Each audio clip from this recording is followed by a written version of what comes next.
Mukhang kay kasamang Quest to. Oo, sa ngalan ni Partner Crest, iyo ang paalala. Yes, ito yung paalala natin sa mga bookkeepers, sa mga taxpayer natin. Ito na po, October 15, Wednesday. Ayun, registration ng manual or online 2Os. Ayun, permanent bound blue slip, books of accounts, invoices and other accounting records. Ayun.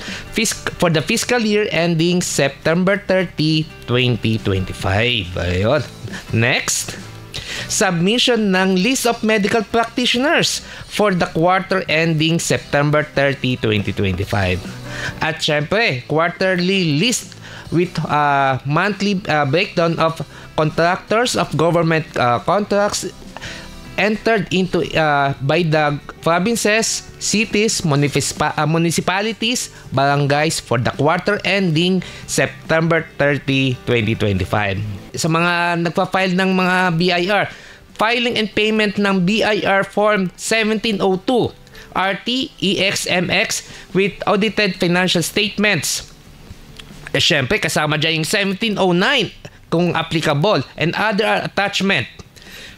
For the fiscal year June 30, 2025. At syempre, e-payment ng 1601C, monthly remittance return of income tax withheld on compensation for the EFPS filers under Group E, D, C, and B for the month of September 2025.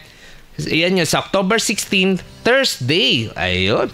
At ito pa, marami to, no? Submission ng consolidated returns of all transaction based on the reconciled data of stockbrokers October 1 to 15, 2025. Ayun.